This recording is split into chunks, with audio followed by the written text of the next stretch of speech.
Welcome to Sports Talk with Steve Jones, the daily talk show with the voice of Penn State football and men's basketball. You never know what special guest may stop on by any given day. Now here's the man of the hour, Mr. Steve Jones. Actually meant Jason Lord. Well, I'm off to a great start. I just tried to open water and drop the cap immediately.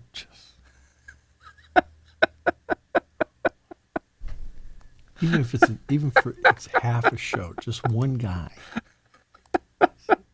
Even if it's for like 10 minutes of the show, just one guy. Where I walk out and go, wow. Okay. College Sports Commission loosening up the blanket prohibition on athletes receiving payments from NIL collectives. Now, this is not a dramatic change. The new rules say athletes and collectives will have to show that each deal that they sign requires the athlete to promote a product or service that is being sold to make a profit rather than a vehicle to channel money from a booster to the athlete. All right? So that's, and to me, that's what an NIL is. Pretty much, yeah, absolutely. Collectives may need to show documentation of the entity's effort to to profit from the deal. They have to show that. So athletes can now make money in a couple of ways. They can do it by direct payments from the school, which we now all know, and through endorsement contracts with third parties. So what they're trying to do with this ruling here, where if the collective can show that it's a potential profit entity, I mean, not every entity's a profit entity, but a potential profit entity, they can do this. There's a third way to get money, but, your idea of going to a bank and stealing it is just... They left it on the counter. I didn't know what to do. Yeah, I know what you did. You went to the bank and took it. And then there's no exit out. You exit out, you got security. You exit the other way, you got security. It's unbelievable. It's like they're waiting for me. Did it bother you? Your picture was next to the teller's window? There and everywhere else. I couldn't believe it. He even said, do not accept a check from this man. I haven't written a check in years. So, in the previous 4 years, of course, NIL payments were permitted. And look, collectives became this, for the lack of a better term, cottage industry. But I think by loosening up the rules, it was their way of taking step one to avoid another lawsuit. I think that had something to do with it, which is, at this stage, you're trying to avoid as often as possible. So that is what they're going to do. Day 2 of training camp for Penn State is today. And if you're wondering what day Big Ten Network will be here for their camp, it's going to be next Tuesday. All right? So next Tuesday is the day that they are here at Penn State's camp. They'll make the usual Maryland, Penn State, Rutgers, Ohio State swing. So, they're smart about it with the bus. So it's next Tuesday that they'll be here. And that's part of the training camp. And this is something where it may be, it may be somewhat generic, okay, as to what they can, what they can't do. I think Howard, Jerry, and Dave do a great job of observing practice. I think they ask the right questions. I think that, but at least it gives you a peek inside, because they're able to shoot some footage of what's going on in practice. Right? That's a plus. They get to shoot some footage. And And that will be next Tuesday. And they'll have interviews. They'll be able to, you'll get a chance to hear everybody as to what they think, what they don't think. This is where you come in. That's right. Yeah, well, absolutely. It's obviously, and it's Dave Revson is to me as good as Dave. Yeah. You know what? You know what Dave is? Great guy. Yeah. Hey, great broadcaster. Mm-hmm. And does nothing to overshadow anybody else. No, absolutely not. And he was that. Dave doesn't have an ego. No. I mean, that's what Dave is one of those great guys to talk to because guess what? Because, he is a great guy. Huh? Because he is a great guy. Because he is a great guy. Absolutely. I mean, simple as that, I've been kidding around with him. I've been kidding around with him the last couple of years about, man, you got how many kids in college right now, Dave? Really? I said, boy, you can't retire. He goes, well, Steve, he said, what'd you have? I had 5. Yeah, I put 5 through, yeah. Right, this is the guy. Yeah. I said, look how relaxed I am now. but Dave, he was the perfect. He was. I don't know if he was the first guy hired or not, but remember, he was up there. They took him right from ESPN there. He was doing the overnights at ESPN. Yeah, and he'll be ESPN was the place to be. Sure. And in some ways still is the place to be. To get your start, especially. I think there's no doubt. A lot of the guys that are on or on Big Ten, a lot of the guys that are on MLB Network got their start at ESPN. Because I think Dave was there, and I know Mike Hall was. Yeah, Mike Hall certainly was. Right, but I think they were there during the era of still ESPN News. Yes. And during the era of ESPN News, you could be on the 2 to 4 a.m. shift. Yep. Right, which is not conducive to a family life in any way, shape, or form.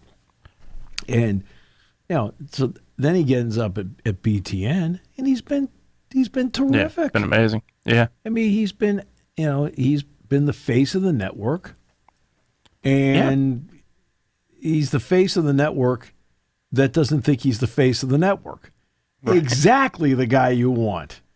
Right? Exactly the guy you want. The guy that's the face of the network that doesn't think he's the face of the network. Yeah, absolutely. And that's, no doubt about it. Yeah, Dave has been incredible, has been respectful to every school he's ever covered. Oh, he's been absolutely just one of the all-time great people. And I always look forward to when they come here because you get the chance to see him. There's no doubt about it. I think Mike Hull, I believe, was actually the first. Wasn't he the first dream job anchor or something like that? Yeah, he was. And in fact, I had a former student that was in Ashworth, Jason Ashworth. So Jason, he finished 5th. Yep. So when he was in class, I always used to refer to him as Philly-tude. He's a Philly guy. He said he had a lot of attitude. I says, sometimes, I said, there's kind of a time and a place. I said, sometimes you got to tone it down a little bit. Yeah. Right. He called me before he went on the show. And I said, remember that stuff I told you about Philly-tude? You got to tone it down sometimes? He goes, yeah. He says, don't you follow that advice this time. I said, you let it all hang out for these people. For yourself. I said, 100%. No, but I said, they love that. Oh, yeah. I said, they love that stuff. And then Mike ended up getting it. And Mike... I'll tell you a story about Mike Hall, okay, whom I genuinely like and respect so much. Yeah. When everything was happening here, and we all know it was, and nobody was really allowed to talk, right?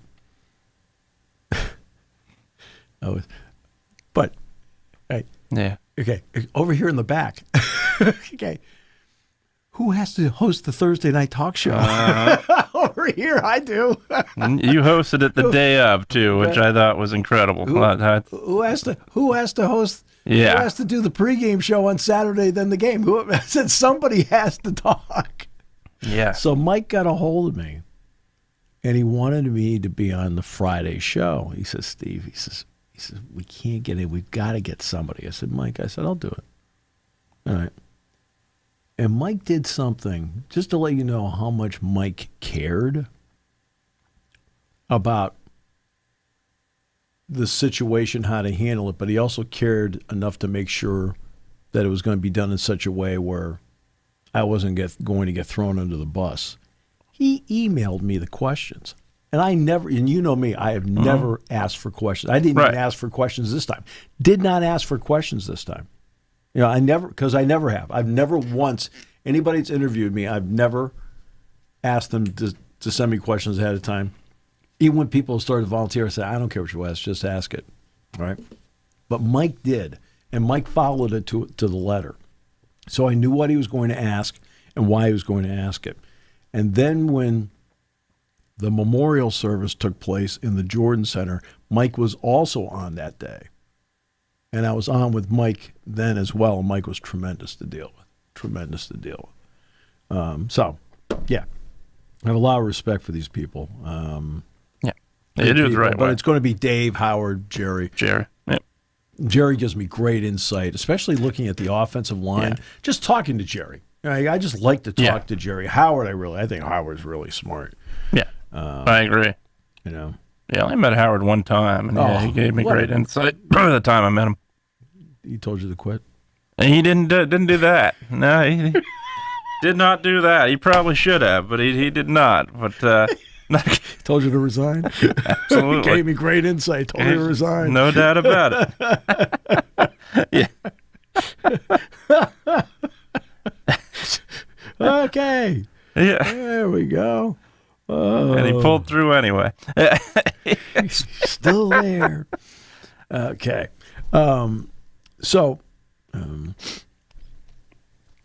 But they'll be here on Tuesday. And, of course, day one is in the books. This is the trade deadline today for Major League Baseball. The deals have been... There's nothing earth-shattering except for Suarez going to...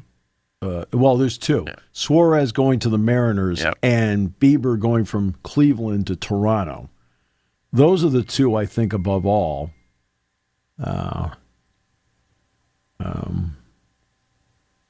Those are the two above all that I think stick out. Doesn't mean, like McMahon won the game last night for the Yankees in extra innings, so that was a good, solid pickup for them. Let's give credit where credit's due. The Mariners have kind of gone for it in this thing. Yeah, definitely have. They pick up Suarez in this deal. Well, I thought the Mets did a heck of it. Obviously, the Phillies getting Duran was huge. Got what they needed to get. Duran is the closer because because Alvarado comes off the 80-day PED suspension.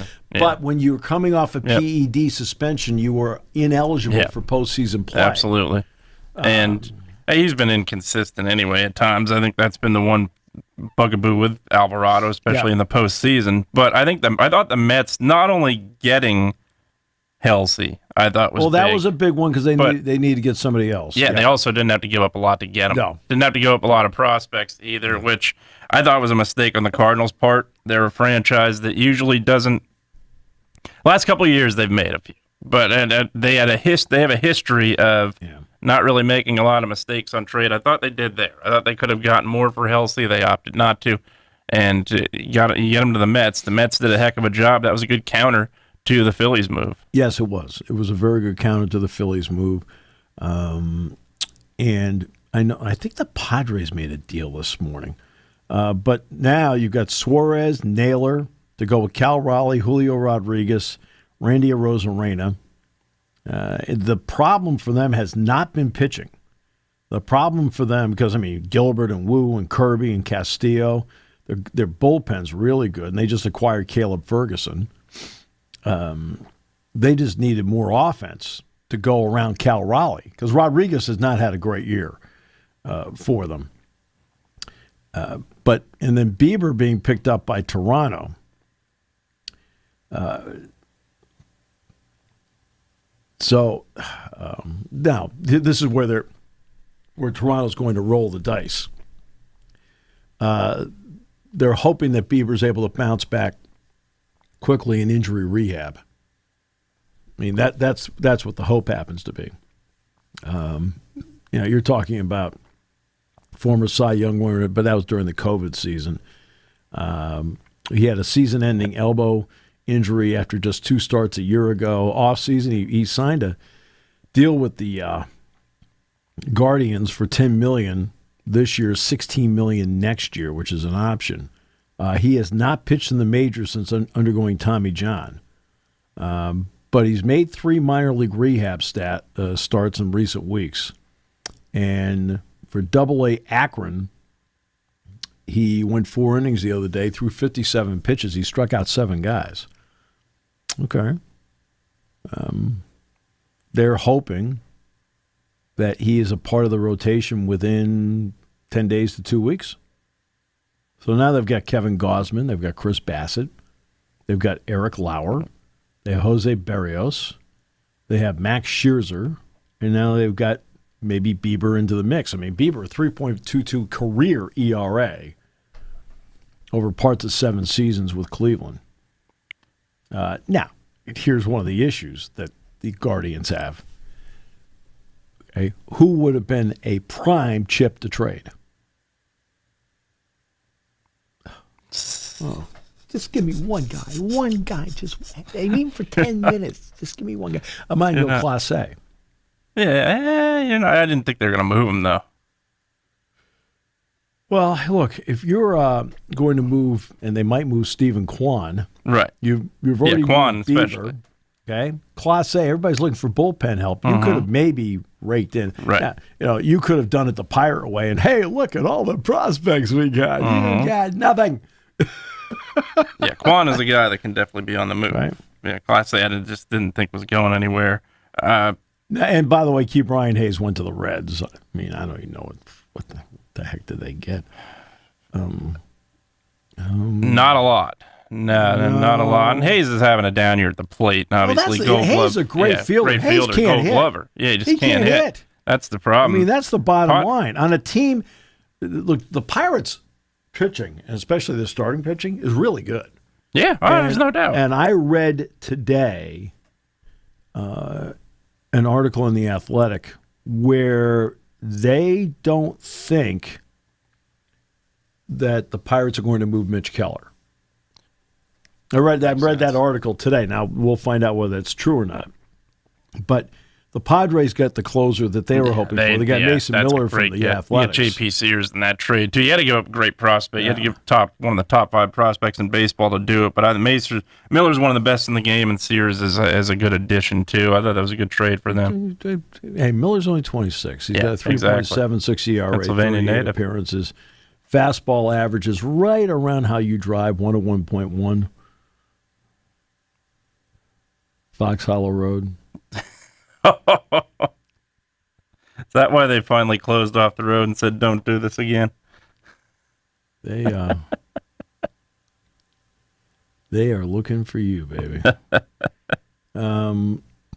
So, let's see. What do the Pirates get besides They made a move yesterday other than Hayes. I can't remember who they got. Got a pitcher. I have no idea. And they are. I know Joey Bart was drawing a couple interest. He wasn't moved just yet. I mean, Zach Littell was acquired by the Reds from Tampa Bay. Three-team trade. Pirates got Jeter Martinez from the Mariners. No. Gave up Ferguson. Did they to do really? It. Yeah. They got Jeter Martinez? They did. Gave up Caleb Ferguson. I have no idea who he is. Exactly. Okay, so... Seattle's number 13 prospect. Not 13 prospect in baseball. Seattle's number 13 prospect. You give up Caleb Ferguson, too, which I think is an effective pitcher. And a lefty. Yeah. Let's see. The Pirates. You had me fooled because I didn't have a clue. I couldn't pick out Jeter Martinez if he was lying in the police line. So yeah. Had me fooled for a moment there. Okay, so where are the Pirates trades here? transactions. Usually their list is very long, but very small on the acquisition. So the Pirates traded Caleb Ferguson to the Mariners. Yeah. They got Jeter Martinez, who's a right-handed pitcher. Okay. The Pirates traded Key Brian Hayes to Cincinnati for left-handed pitcher Taylor Rogers and also shortstop Sammy Stafura. And, all important, cash. No, there it is. White Sox once gave up Wilson Alvarez and Roberto Hernandez for cash. Yohan Oviedo, by the way, former Spike, is now on a rehab assignment in Indianapolis. Former Spike Trayson Peters was signed by the Pirates last week. Nice. Okay. And Trayson Peters was on the Spikes this year. Okay.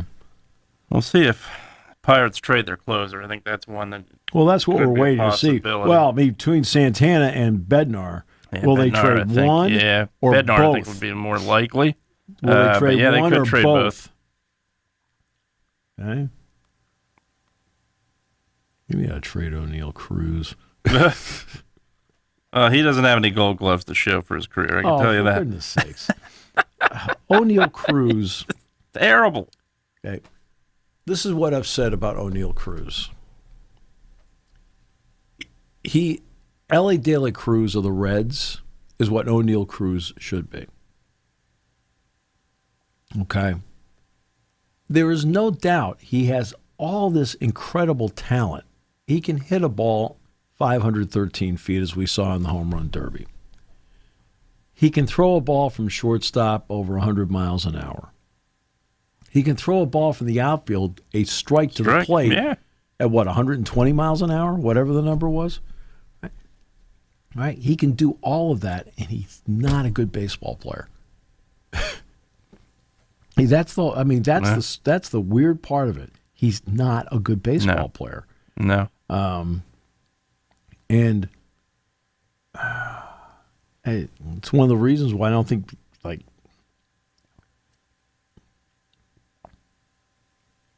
oh well. Yeah, no, I don't. I agree with you. He's in.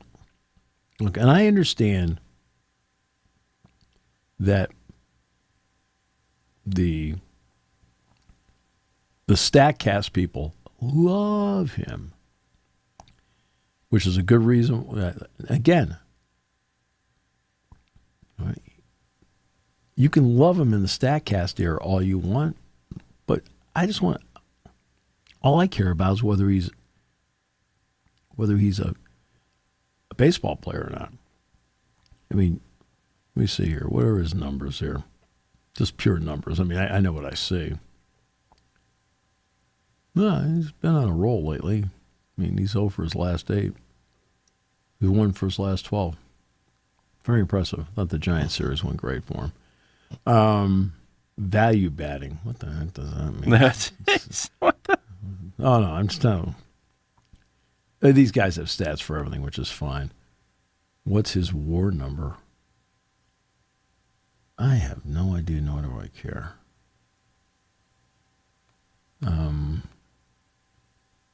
See, that's what I've always told students in broadcasting class. I said, how many of you believe in using WAR as a statistic in baseball? And I'll get some hands, not many, but I'll get some hands go up. And then I'll look at them and say, how do you calculate it? And nobody knows how to calculate it. Okay. I said your job is to relate to the fans. I said, if you don't know how to calculate it, right, how can the fan understand the stat? I said, because your job is to broadcast to the fans. Your job is not to broadcast to the analytics department. That's not your job. Your job is to, hey, where are people positioned? What are they doing? Why is he up on the grass at third? Because I think they might bunt. Why is the middle infield at double play depth? Why with 2 strikes with a right-handed hitter up is the center fielder 20 steps into right center? Okay? Why is that? heck is he here? They got their WAR numbers here. I could really care less about that. He's hitting 217 right now. I mean, he's a career 241 hitter. And guess what? He leads the league in. Strikeouts. He's got 130 of them. He's number one in something. Right? Good Lord. No, he's got, I mean, you look at what he's done. He's got 300, okay, and 11 strikeouts the last 2 years. Very impressive. And we're not even done with this year yet. Hey. Not anywhere close to done with this year. You got a full 2 months. Yep. All right. He may hit 200 strikeouts. And again, he has all of these incredible tools. Yeah. O'Neill Cruz, hardest hit ball, StatCast era. O'Neill Cruz, hardest throw in history of StatCast era.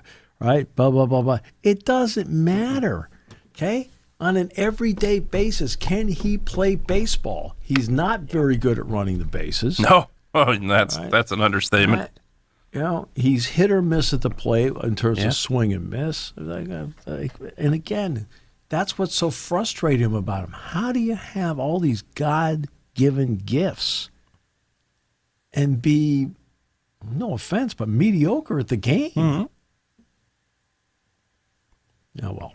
There's guys that just don't develop sometimes. I look at, Philadelphia. You look at when the Phillies, during their prime era there, 2008, 2009, 2010, you give up Jason Worth, a guy that was a part of heart and soul of your team, believing that Dominic Brown was going to be the next guy up. Dominic Brown couldn't field anything in front of him either. Yep. And that's... And I thought when watching Dominic Brown play against the Spikes at Williamsport, so he played a bunch of games here. Yeah. All right. You could see with the bat he was really good. Oh, yeah. And he was. In the field, an all-star at the bat. Field, it was a mix. Yeah. Very much a mix. It was a real mix for him. With the glove, like, base runner, he was okay. But yeah. So those are the big ones. Meanwhile, ladies and gentlemen, boys and girls. Oh, you saw Gilbert Arenas got arrested? I did. Poker. Okay. Now, I don't know what this was in California, I believe. Yeah. So I don't know what the laws are in California because no idea. In other words, you've got casinos all over the place now. All over the place. And what do they do in some casinos? They play poker. High stakes poker. Yeah, absolutely. Right. Now, evidently, he rented out his mansion for this high stakes game. No. Okay. And he rented out his mansion in Encino, where I think you have a summer home, correct? Yeah, I think so. I think I got one hiding there somewhere. Yeah. You have 4 of them. 4 that we know of. He's charged with 1 count of conspiracy to operate an illegal gambling business, 1 count of operating an illegal gambling business, and 1 count of making false statements to federal investigators. I think the last part's the big problem here. Yeah. He appeared in district court, was released on $50,000 bond after pleading not guilty. His trial is September 23rd. His attorney doesn't even know what the deal is. They were asking his attorneys, like I really don't have a handle on the case yet. He said, his presumption that he's innocent and he hasn't had a time to speak with his client yet, so he can't comment on the case. So, Evgeny Gershom, a, quote, suspected high-level member of an Israeli organized crime group. So far, this is not off to a good start. It's not adding up. I was going to say, it's not adding up well. It's not off to a good start here. No. And 4 other associates were indicted and arrested in connection with the alleged illegal business. They say it operated from September 21 to July 2022. According to the indictment, Arenas rented out his house, and one of his associates staged the mansion for the poker games, recruited co-conspirators to host and collect rent from the co-conspirators on Arenas' behalf. The indictment alleges that Gershom and the other defendants ran pot limit Omaha poker games, among others, and collected a cut from each pot contested. Prosecutors say the group hired chefs, valets, and armed security guards to staff the games, okay, as well as young women who served drinks, provided massages, and offered, quote, companionship to the poker players in exchange for tips. And the co-conspirators took also a cut from the servers' tips. It is unclear as of now who the players in the games were. The U.S. Attorney's Office declined further comment. Now, if convicted, Arenas and the other defendants would face a statutory maximum of 5 years in a federal prison for each count.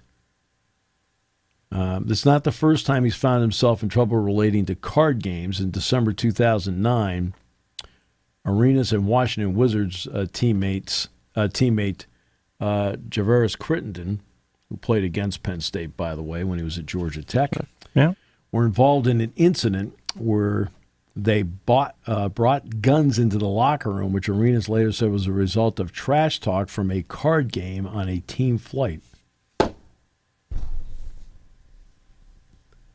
Really? I mean, I remember the whole thing. I do remember it. My reaction was like, what are you doing? I mean, he did a lot of things in D.C. where, like, he did a lot of great things, but he did a lot of things where he just felt like he needed to grow up. That was one.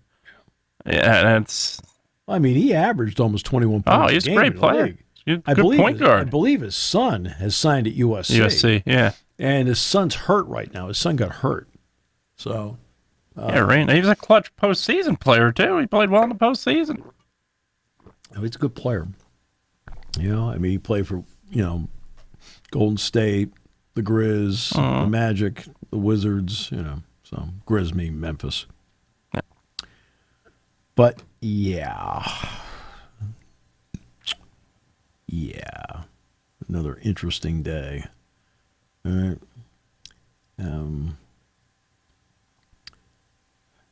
Olympic gold medalist Michael Phelps teaches Ravens how to swim. Agreed to teach the Ravens how to swim. Ravens reached out to Phelps Tuesday when cornerback Marlon Humphreys posted a video on social media asking the swimming great for his help. Humphrey, offensive tackle Ronnie Staley, safety Kyle Hamilton, tight end Charlie Kohler filmed themselves in the team's new pool, lining up in single file before diving side by side. They collectively said that there's actually 1 out of every 3 Ravens players does not know how to swim. Wow. How about that? Yeah. Ooh, that's not good. Wow. Wow. Yeah, that's yeah. Well, you're learning from the very best. I can tell you that. Yeah, I think he knows how to swim. Yeah, he did all right. He was an Olympian once, or twice, or 3 times. Won a couple of medals. Yeah, no, I emceed the event. I remember that. I was there for that one.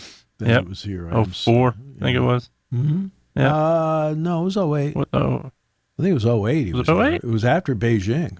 Oh, was it 08? Yeah, I think it was 08. It wasn't 04. I thought he was here in 04. I thought I was still. Maybe it was 08.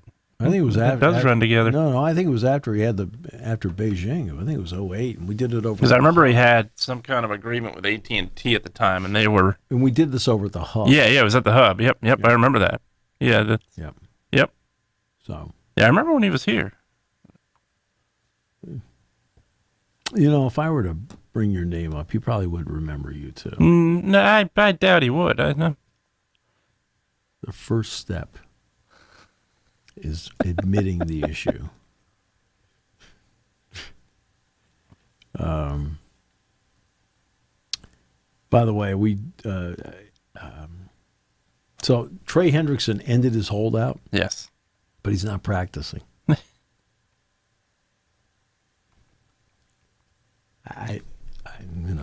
Look.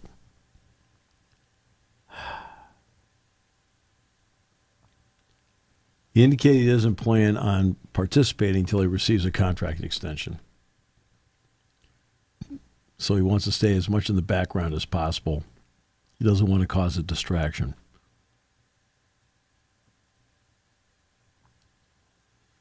It's kind of like you. That's right. You know, you try not to cause a distraction. That's right. Just stay in the background. By the way, did they get you to go off the side of the building and rappel the other day?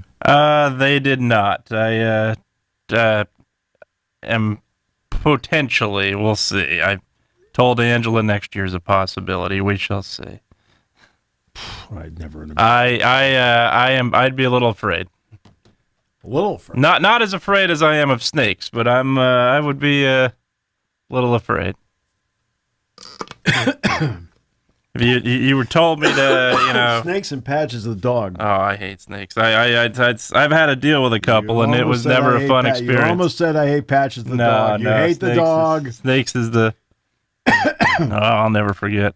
So you didn't watch the movie Snakes on a Plane? Oh, I've seen it. Yeah, it's scary. I might be seeing that, and Halloween 3 might have contributed. I never saw any of the Halloween. No, that was the worst one of them all. I never saw any of the Halloween. It was the worst one of them all. Didn't have Michael Myers in it. Never saw one of them. No, they were good. They were all right. They weren't a Nightmare on Elm Street or I never saw Friday the 13th. Those were a lot better. Okay. I saw the original Star Wars. I saw the original 3 Star Wars in the theater.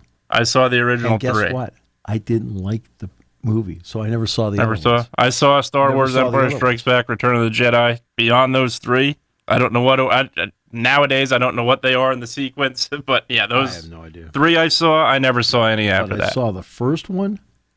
I was like, normally I go to a movie and I like the movie. I went to the movie. It's one of the few movies I went to. I said, I really like this, right? And I never saw the other ones. Okay. That's just me. But yeah. Yeah, I've seen the first 3. Other than that, nope. And there are people, they love it. They swear, that's great. I have no problem. No, you have a passion. I have absolutely. no problem. I know a lot of people that spend a lot of money on Star Wars. I think they just literally. And I completely. Yeah. Well, they just auctioned off Darth Vader's lightsaber. I think that was in. For goodness sakes, I know Chewbacca. Oh, well, there you personally. go. Yeah, me too. Actually, yeah, me too. Okay. Me too. Jonas Otamo played 3 years of basketball here. Me too, actually. Yeah. But there are absolutely fans. Star Wars fans are almost like Beatles fans. They will pay top dollar for a lot of stuff. And I completely understand. So do I. Completely understand it. Just turned out for me, it just wasn't my cup of tea. Yeah. I was like, all right, fine. That's fine. The first NFL game is tonight. Yep.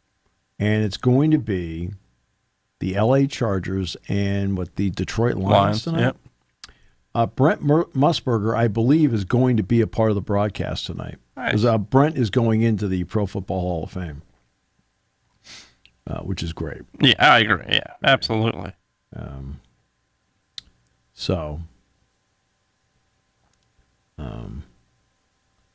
That's and I'll be honest with you, who the heck are the headliners on the Hall of Fame group? This year's Hall of Fame, I know Eric Allen's in, right? Is Antonio Gates in? Yeah. Eli Manning didn't make it. So. Yeah, I'll tell you what, I think he gets criticism that is just. Well, you know what? Just very quickly on Eli Manning, I think the bottom line is you get into the Hall of Fame. That's the bottom line. Yes. But sometimes there's a waiting list, you know, where look how long it took, like, for example, Jerome Bettis to get in. Yeah. He didn't get in the first time, and it took a few times. It's almost like it's your turn. Yeah. I think at some point it'll be Eli Manning's turn. I think it has to be. I think at some point Eli Manning, and I think at some point Phillip Rivers. I think that 2004 quarterback class was phenomenal. Obviously, Roethlisberger, the best of them all, is going to get in immediately. But I think, without a doubt, that class was phenomenal. I thought Rivers was great through his career. And Eli Manning, absolutely, I thought played very well through most of his career. Forgot about Sterling Sharp. That's one guy, Sterling Sharp, going into the Hall of Fame this year. Sort of like a Terrell Davis. I thought he was well on his way to an unbelievable career. Unfortunately, got cut short by injury. But Sharp was a guy, and Jared Allen's the other guy that we missed. But Sharp Sterling Sharp was absolutely one of the best receivers in football at the time of his injury. Yeah. Yeah. Yeah, and Eric Allen, obviously, long overdue, too. Allen's great cornerback in Philadelphia. But when there's only 5 guys, see, that to me is it makes it tougher. Why it takes it's and I've talked to Peter King and Ira Miller about this, who each had Hall of Fame votes for years. And it is quite I think there's only 45 to 60 guys voting, or 45 to 60 men and women voting. And normally there is somebody that covered them, that makes the presentation before the committee once they get down to the finalists. And look, and I realize there's contributors and there's the veterans that get in, but there's only 5 that are on the list that make it in. When you're talking about rosters that today are 53 players, 32 teams, that's a lot. That's very few people that make it, which makes it a Hall of Fame, by the way. It makes it a Hall of Fame. Absolutely. But it also, people say, well, why didn't X get in? Why didn't Y get in? Well, which one of the guys are you going to knock out of the 5? Yeah. And next year is going to be a year that I think is going to be very tough for a lot of those guys, because Drew Brees is eligible, Larry Fitzgerald, Jason Witten, Frank Gore, also Phillip Rivers again. Witten isn't going to make it the first time. Witten, no. He's not going to make Marquise it the first time. Pouncey's not getting in first time either. Gore is going to be, I don't think he's going to make it the first time. Brees, I think, will make it the first time. Fitzgerald will. And Larry Fitzgerald will make it the first time. After that, it becomes wide open as to who's available from this year. Edelman is eligible. LaShawn McCoy's eligible. I don't think either of them are getting in. Nope. I mean, I'm talking like for now. For now, I'm not saying down the road. Yeah, I think Gore is 100% getting in at some point. Witten, but same I don't think thing. He's getting in the first time. No, I think he had, obviously, he was durable through his NFL career, which was surprising. I didn't think that'd be the case. But I think the other part is he played a lot of years, so those numbers are going to be inflated a little bit because of that. Look, he's the heart and soul of that 49er team. I don't deny that. But playing a lot of years is a plus to it. It is a plus, but those numbers get inflated a little bit, and they look at numbers. Because you showed up to work. Yeah, and they look at, and that's, unfortunately, that's what drives me nuts with the Hall of Fame, is how much they emphasize numbers, especially baseball. Drives me nuts. Dale Murphy, I don't care that he didn't hit 500 home runs or 400 home runs. Oh, he's only a couple short. He was an MVP. He was a great player consistently. That's where I think the numbers drive you nuts a little bit. But, yeah, I think Gore 100% gets in. Rivers at some point gets in. McCoy, all-time leading rusher in Eagles history. I think it's hard to ignore him, but I don't think so. I don't think so either. And Edelman is going to be very close. And everybody will tell you, by the way, that McCoy was I know what happened here with his recruitment. Sure. Okay. But you grow up in time. Yes. And LaShawn McCoy grew up in time and was everybody would tell him Philadelphia, they thought he was terrific. Absolutely. To deal with and be around. So, except for Chip Kelly. Chip? Well, good Lord. Chip is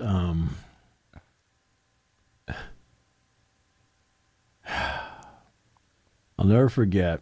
Chip's another one that grew up over time a little bit. I guess. Yeah, as a head coach, not so much. I would think that his year in San Francisco, where they went 1-15, had to be humbling. Yeah, 2-3, 2-14. Yep. Or 2-14. Yep. Okay. Yeah, beat the Rams twice. It's actually a lot better than I thought it was. But I mean, let's give. Maybe that humbled him in a lot of ways. Yeah, I think so. And I went back as a well, obviously as the head coach at UCLA, but went back as a coordinator, where I think he's extremely effective. He was a good coordinator last year at UCLA. I think he's going to be great with Pete Carroll in Oakland or in Las Vegas. Yeah. But I think, to me, there's a lot of things as a head coach. A lot of times when you can make the transition college to pro, no problem. People have done it. Yeah. Or you get the learning experience, you get fired, you go back, Pete Carroll, and you you learn from that. But the other part of it for me, sometimes you just don't adjust to it at all. Chip Kelly reminded me of that in the NFL, especially as a head coach, and I think Steve Spurrier certainly did. Steve Spurrier just felt like, oh, we're going to come in, we're going to air it out, and we're just going to blow everybody off the field. Yeah, well, that wasn't hard to adjust to. The Eagles showed that week, too, and they absolutely destroyed them. You know, and look, I mean, it wasn't like he'd never coached pros before. No, he was the Tampa Bay Bandits, yeah. You know, in the USFL, and they were a fun, exciting team to watch then. Yeah. It was also USFL competition at that time, and he didn't have the same talent at Washington. No, not one bit. No. To make it work. Let's see. What time's the trade deadline today? 4 o'clock? Should be 4 o'clock, yeah. Yeah. So, yeah. It's interesting day to see who gets what here, if any. I mean, to me, part of the interest to me is you find out today's the day, you find out who actually are the buyers and who are the sellers. Mm-hmm. Absolutely. Okay. Now, certain teams have been obvious. We already knew that the Phillies were. We already knew the Phillies were going to be buyers. And what they were looking for. Yeah, right? Absolutely. What they were looking for. I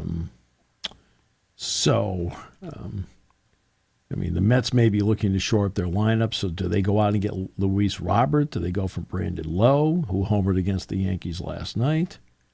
I